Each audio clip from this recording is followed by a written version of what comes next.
আল্লাহর ওলি হাসান বসরি বলে একজন আল্লাহর ওলি ছিলেন, মাওলাই আলীর শিষ্য ছিলেন। ওই হাসান বসরির জামানায় আল্লাহর ওলি ওয়াজ করেছিলেন, হাজার হাজার জনতা ওয়াজ শুনছিল। একজন ডাকাত হুযাইল ইবনে আয়াজ বলে ডাকাত ছিল, ডাকাতদের সর্দার।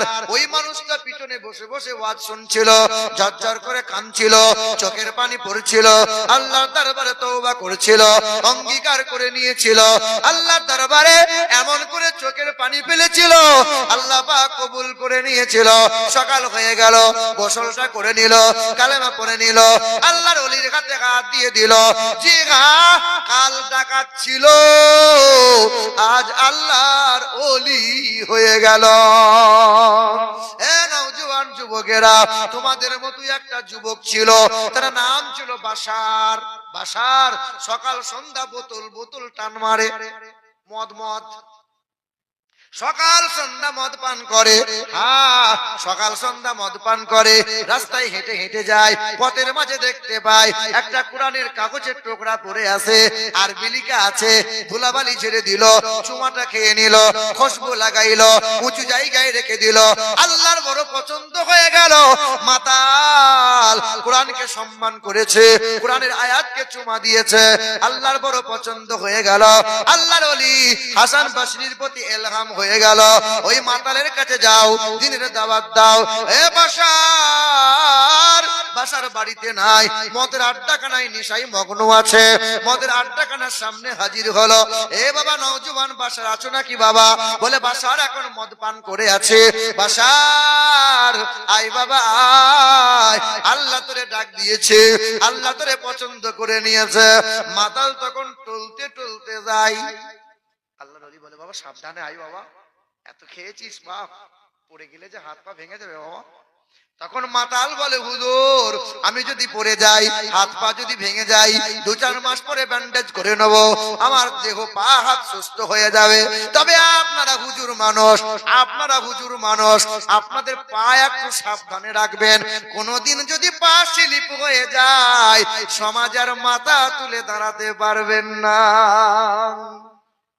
এই যে হাফেজ সাহেব যারা, মৌলভী সাহেব যারা, একটু সাবধানে।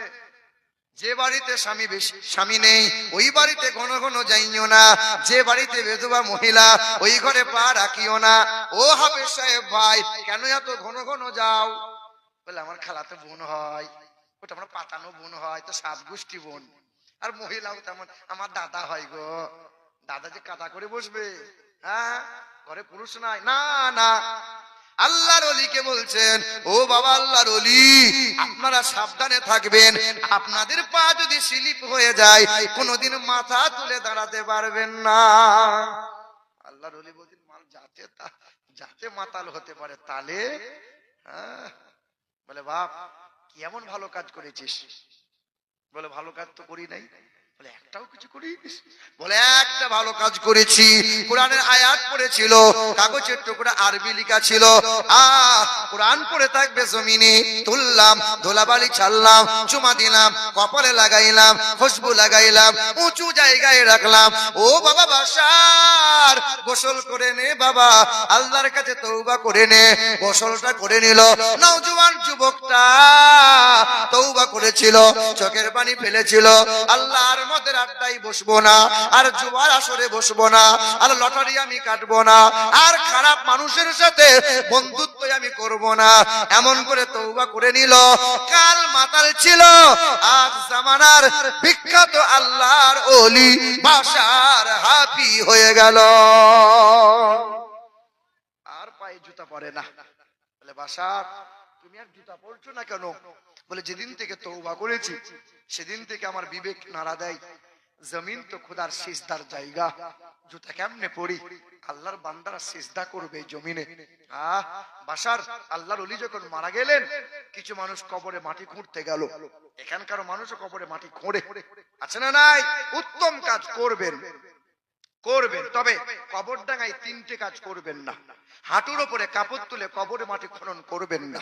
2, কবরডাঙ্গায় বসে দাঁত বার করে হাসি ঠাট্টা করবেন না।